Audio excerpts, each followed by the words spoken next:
우리가 신앙의 삶을 살아가면서 그리스도인들이 가져야 할 품성 중 어떤 품성이 가장 중요할까요? 특별히 우리 그리스도인들이 이 땅에서 모든 사물을 바라보면서 그리고 상대를 대하면서 감사하는 마음을 가지는 것, 정말로 귀한 품성이 아닐 수가 없습니다. 오늘 24년도 맥주 감사주일입니다.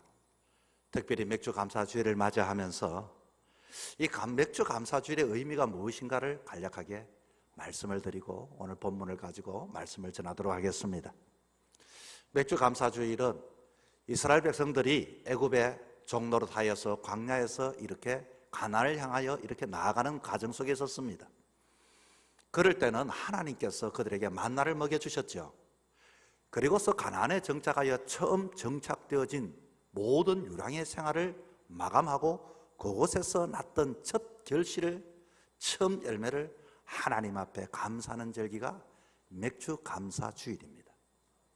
그런데 이 맥주 감사주일 처음의 것이 이렇게 하나님께 드렸지만은 여전히 처음에 드렸던 그 사람이 있는 반면에 주변에는 여전히 아직도 모든 것들을 결실하지 못했습니다. 그래서 그때부터 시작해서 77절, 50일간, 49일간을 이렇게 77절을 지키는 그 과정이 바로 맥주 감사주일입니다.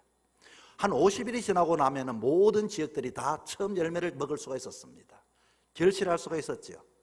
그래서 이 맥주 감사주일을 그렇게 77절이라고 하기도 하고, 그리고 이날은 50일쯤 된다고 해서 오순절이라고 이렇게 이야기를 합니다. 특별히 이 오순절은 신약에서 77절의 헬라 발음이 오순절이라고 이렇게 명명할 수가 있는 것이죠. 여러분, 오순절은 어떤 일이 일어났습니까? 마가의 다락방에서 오순절에는 성령께서 임재하셨습니다. 그래서 하나님 앞에 이렇게 사람들이 모여서 감사하고 찬양하여 기도할 때 성령께서 역사하셔서 오순절의 성령 강림주일이라고도 이렇게 이야기를 하기도 합니다.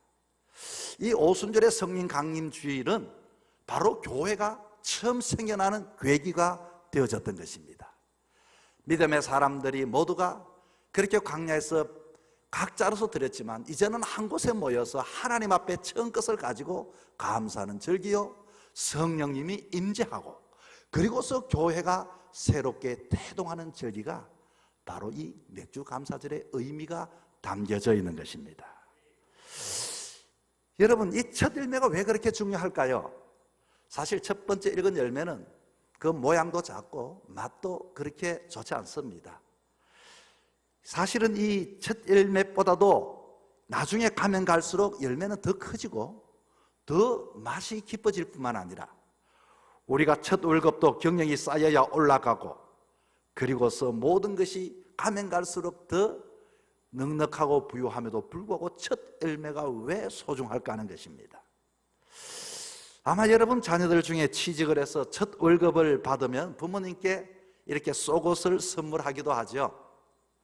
그것은 첫 월급이 많고 적음이 아니라 오늘까지 내가 삶을 살아왔지만 부모님의 덕에서 처음 정착하여 월급을 받은 것을 기념하여 감사하는 마음으로 드리기 때문에 그것이 의미가 있고 소중한 것입니다. 여러분, 아브라함이 왜 그렇게 믿음의 조상이 되었을까요? 아브라함의 인생을 보면 참 우리 인간의 모습으로 봐도 그렇게 넉넉한 사람이 아니었습니다.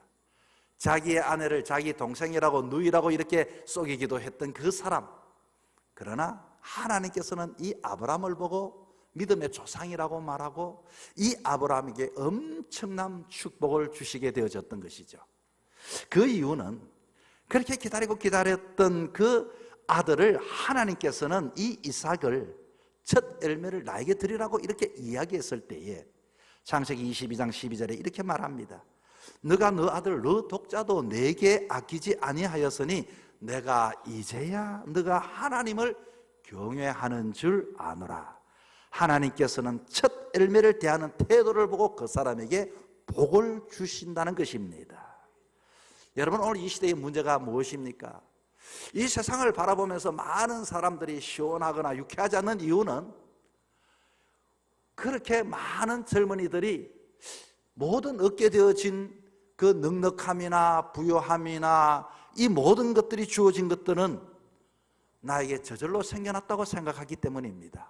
내가 태어나 보니 모든 것들이 다 갖춰져 있으니 부족이 없고 거기에 대하여 감사가 없는 것이 오늘 이 시대의 문제가 아니겠습니까? 나의 힘이나 나의 능력으로 부족함이 있다 할지라도 구할 수 있다는 것에 문제가 있으니 하나님을 구하지 않는 것이 문제인 것입니다. 오늘 보면 우리 삼손이 과연 이 맥주 감사절과 무슨 의미가 있을까? 어떤 교훈을 우리는 얻을 수가 있을까?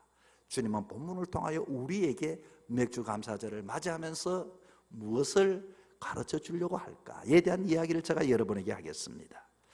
여러분, 삼손에 대한 이야기는 너무나도 잘 알고 있습니다. 삼손을 보고 나실인이라고 말하죠. 나실인이라고 하는 것은 구별되었다는 말입니다. 하나님께서 그를 특별하게 세상 사람들 중에서 딱 구별하여 이와 같이 그 사람에게 복을 주시고 능력을 주시고 건세를 주셨다는 것입니다. 이렇게 하나님 앞에 구별된 자는 특별히 금할 것도 많았지만 그러나 그에게 남들이 모르는 힘이 있는 그와 같은 능력을 주셨습니다. 그런데 이 삼손이 하나님이 주신 그것을 부주의로 인하여 들릴라라고 하는 여인의 무릎에 누워서 그 비밀을 말하지 말려고 했는데 비밀을 말함으로 인하여서 더 이상 그는 힘을 가진 사람이 아니라 눈이 뽑히기도 하고 짐승처럼 맷돌을 갈다가 그렇게 사람들의 조롱의 대상이 되어진 이야기 내용의 말씀을 우리는 너무나도 잘 알고 있습니다. 여러분, 그런데 참 성경은 신기하게도 히브리서 11장 32절 33절을 제가 한번 읽겠습니다. 뭐라고 말하는지. 내가 무슨 말을 더하리요? 기돈, 바락, 삼손, 입다, 다윗 및 사무엘과 선자들의 일을 말하려면 내게 시간이 부족하리로다. 저희가 믿음으로 나라들을 이기기도 하며 의를 행하기도 하며 약속을 받기도 하며 사자들의 입을 막기도 하며. 여러분, 히브리서 11장이라고 하면 우리는 믿음의 사람들의 믿음의 장입니다. 거기에는 누가 등장합니까? 아브람, 이삭, 야곱, 믿음의 영웅들이 등장을 하고 있습니다. 이렇게 치열한 믿음의 명장들이 출연하는 그곳에 가만히 봤더니 그 반열에 누가 있는 거 봤더니 삼손이라고 하는 인물이 이렇게 나오게 되는 것입니다. 왜 하나님은 그 믿음의 명장들의 이름 속에서 우리가 생각하기에도 삼손이라고 하면 아유 삼손 이렇게 생각했던 그 삼손을 믿음의 반열에 올렸을까요? 이것은 과연 우리가 무슨 상관이 있을까요? 하는 것입니다. 여러분, 삼손은 나실인 하나님께 구별된 사람이었지만 어쩌면 그의 일생의 삶은 하나님을 잃어버린 실패한 사람, 블레셋 사람들에게 조롱을 받았던 그 사람, 그런 사람을 하나님은 어떻게 취급했다고 합니까? 믿음의 사람이다. 내가 믿음의 그 반열에 이렇게 올려서 너를 자랑스럽게 생각한다고 주님은 이야기하고 있다는 것입니다. 여러분, 이것은 우리가 마찬가지입니다. 하나님은 우리를 믿음의 사람, 믿음의 자녀로 부름을 허락해 주셨죠. 그런데 우리의 삶의 모습은 마치 삼손처럼 그런 은혜가 있고 은혜를 받고 감사를 하는 사람임에도 불구하고 세상에 섞여 살다 보니 때로는 세상 사람들에게 조롱거리도 되기도 하고 세상 사람들 앞에 이와 같이 무시를 당하고 살아갈 때가 얼마나 많이 있었습니까? 그런데 하나님은 우리를 그렇게 내버려 두지 않았다는 것입니다. 우리를 믿음의 사람이라도 말씀하시고 우리를 세워주시고 우리에게 은혜를 주시고. 자, 오늘 본문에 이렇게 시작을 합니다. 오늘 본문 사실은 우리가 1절부터 읽지는 않았지만 1절은 이렇게 시작을 합니다. 얼마 후 밀 거둘 때에, 맥주 감사절이 일어난 때를 말하고 있습니다. 그 시기는 맥주 감사절이라는 것입니다. 삼손은 여우 300마리를 붙들어 그 꼬리와 꼬리를 묶고 묶은 부분에 횃불을 이렇게 붙였습니다. 다시 말하면 그 여우들을 300마리를 힘이 있어서 다 모아서 꼬리 묶어서 불을 질렀더니 이 여우들이 막 뜨거워서 블레셋의 사람들의 밭에 막 나뒹구니 그 곡식들이 막 금방이라도 다 망가져 버렸습니다. 자, 그렇게 농사를 망치게 되었을 때 블레셋 사람들은 아니 저 삼손 저 사람이 우리의 농작물을 저렇게 해치다니 가만히 둬서 되지 않겠다고 이렇게 사람들이 들고 일어났습니다. 그것도 사람들을 봤더니 1000명도 넘는 사람들이 막 한 사람에게 지금 몰려들고 있습니다. 삼손을 죽이겠다고.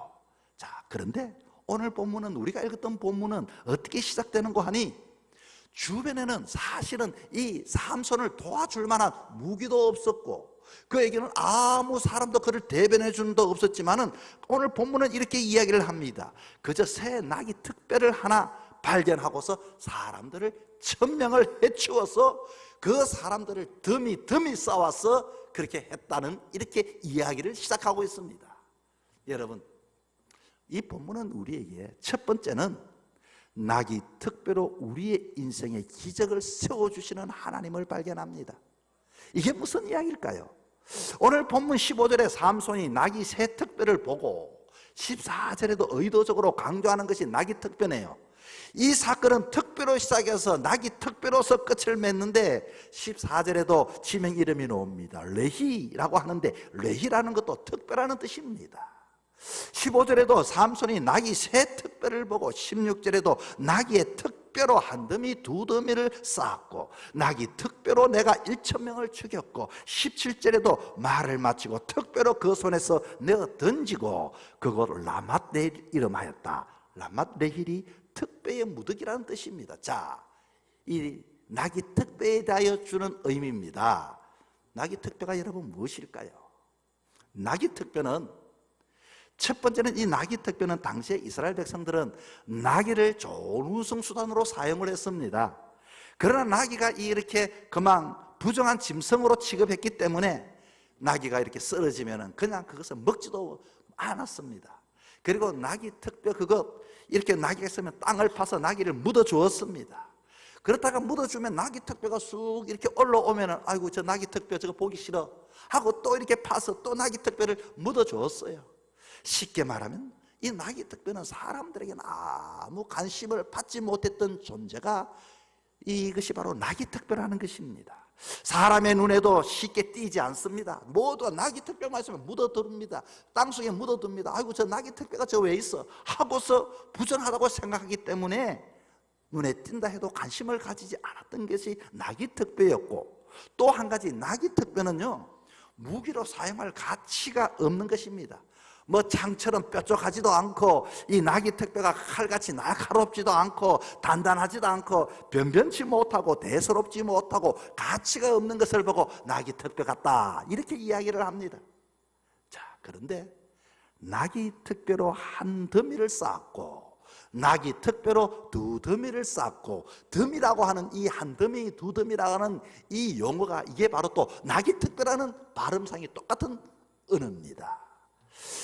위기의 나시린에게 주시는 하나님의 은혜는 이 삼손에게, 그에게 사람들이 도와줬던 사람도 있는 것도 아니고, 그리고 그의 손에 창도 칼이 있는 것도 아니고, 아무리 무관심했던, 평소에는 보이지 않았던 나귀 특배가, 새 나귀 특배가 보이자마자 그것을 잡아서 그렇게 별 가치가 없는 것을 통해서 더미를 이룰 정도로, 역사를 이룰 정도로 사람들을 다 물리쳐서 그렇게 그 모든 위기를 돌파했다는 이야기가 나와 있습니다. 여러분, 이게 무슨 뜻일까요?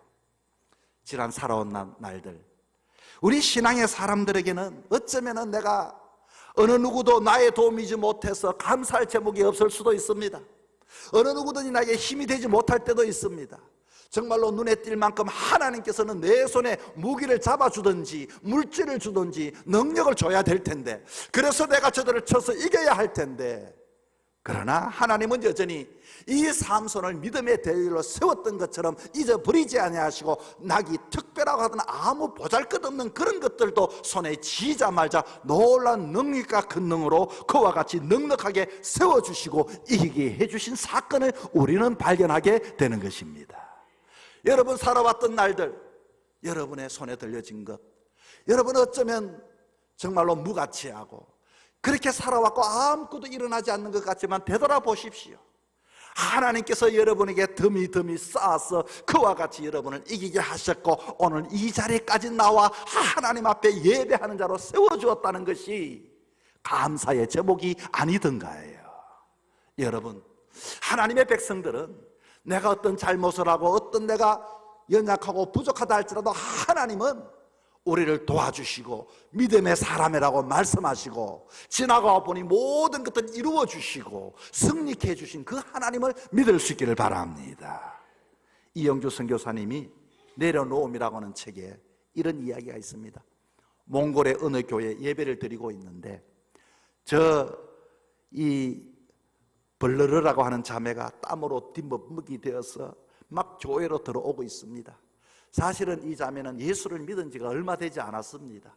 그러나 정말로 예수를 믿고서 예배를 드렸더니 그 자리가 너무나도 소중한 자리요, 너무나도 은혜의 자리요, 너무나도 참 복된 자리라는 것을 알았습니다. 그런데 어느 날 그는 교회를 이렇게 와야 될 텐데 그만 집에 소가 도망을 가버린 것입니다. 소를 잡기 위하여 들판을 뛰어다녔습니다.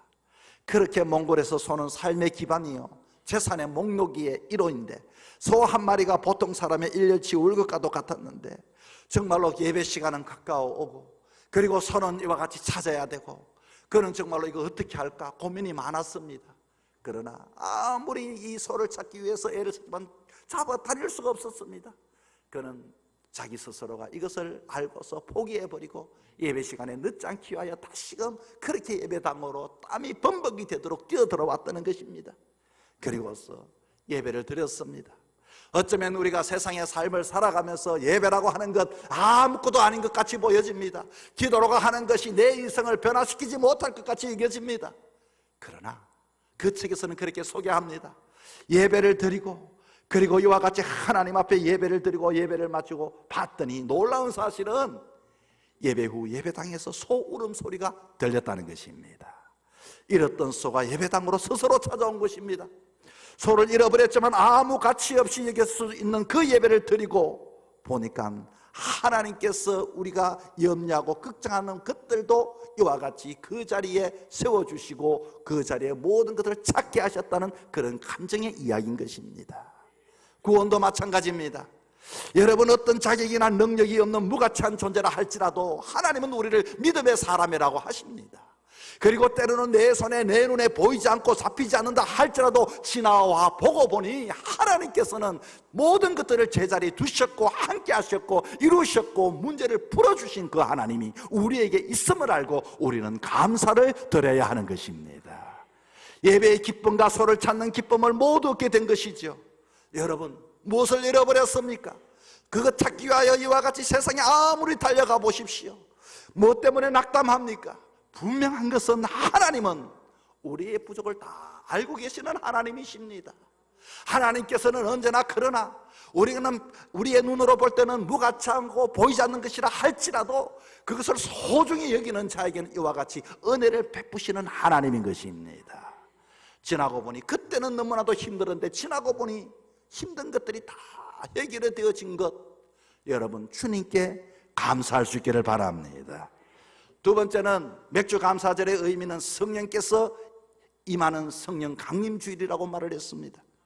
맥주 감사는 첫 열매를 하나님께 구별하면서 주님 앞에 감사로 예배드릴 때 그때부터 우리들의 인생을 성령께서 이끌어감을 믿고 우리는 감사할 수 있기를 바랍니다. 오순절의 성령의 임재로 교회가 새롭게 시작이 되었습니다. 여러분의 인생이 감사함으로 이와 같이 주님께 감사함으로 인생이 시작될 수 있기를 바랍니다. 사사기 15장 14절에 여호와의 신의 권능이 삼손에게 임하매 그 파리의 줄이 불탄 산과 같아서 그 결박되었던 것들이 손에서 떨어진지라.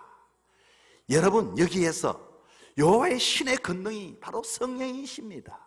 성령이 이 삼손에게 임하게 되니 다른 성경에 봤더니 여호와의 영의 권능이 세차게 그를 덮치니 그를 묶고 있는 그 모든 것들이 삶처럼 뚜두두둑 다 결박된 것이 풀려졌다 그 말인 것입니다.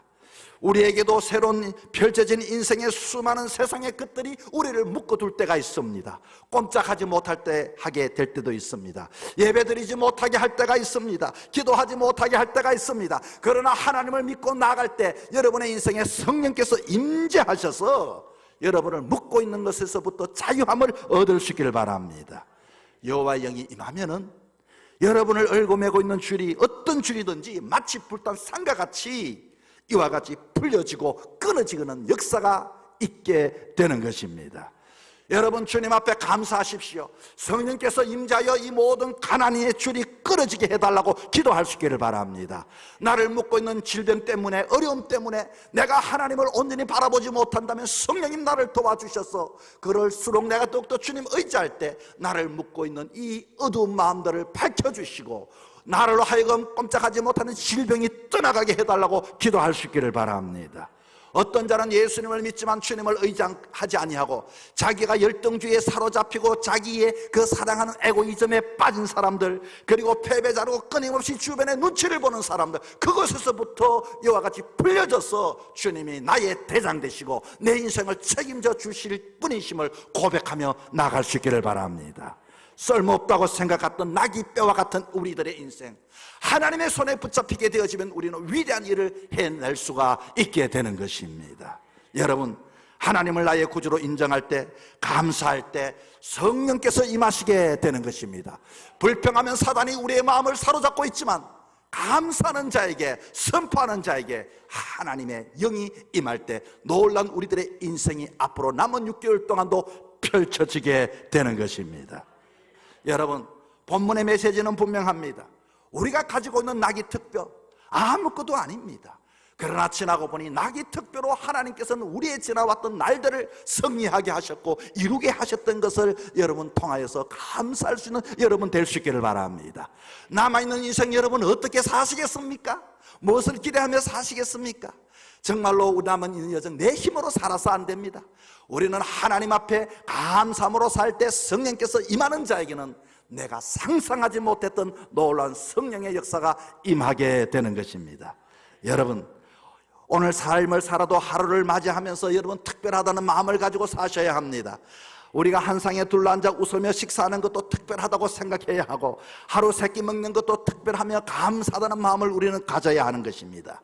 내가 교회에 나와 예배를 드리는 것 여러분 그냥 드리지 마시고 나 같은 사람 주님 앞에 나와 예배를 드리고 택해 주셨사오니 이왕 하나님께서 나에게 성령의 충만함을 다하셔서 성령께서 나를 충만하셔서 남은 여정의 삶도 성령님 역사를 기도하며 특별하게 그렇게 예배 드릴 수 있기를 바랍니다. 특별하다고 생각하는 사람들에게는 하나님께서는 이와 같이 놀라운 복을 허락해 주시게 되는 것입니다. 토마스 칼라엘은 평생 살면서 아내에게 수고했다, 사랑한다 이 말을 한 번도 하지 못했다고 합니다. 아내가 어느 날 병이 들었습니다. 그리고 세상을 떠났습니다. 그는 시체를 붙들고 여보 5분만 눈을 좀 떠봐요, 내가 당신 사랑한다는 말 한 번 하게 하고서 그렇게 울고 울었지만은 여러분 깨어나지를 못했습니다. 여러분 가까이 있는 사람들에게 감사하십시오. 가까이 있는 사람들에게 사랑한다고 말씀하십시오. 가까이 있는 사람들에게 정말로 예수 이름으로 기도해 줄 수 있기를 바랍니다. 우리가 하나님 앞에 가면 감사하지 못하는 것 때문에 우리는 마음이 얼마나 원통하겠습니까? 고난이 크다면 이제부터 진짜 감사를 한번 배워볼 수 있기를 바랍니다.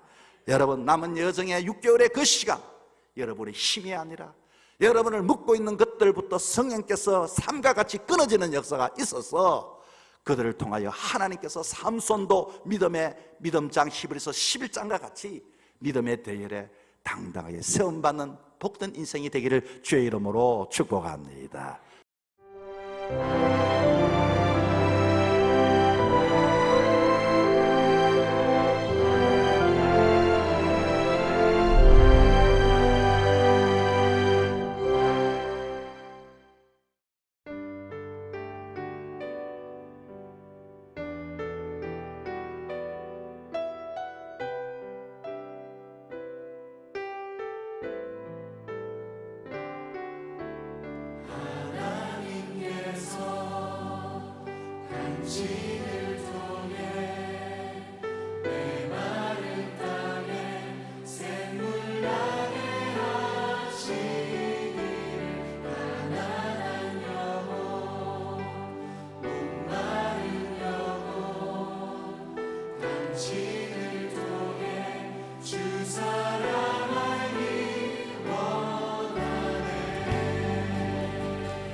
서로 격려하고 축복합시다.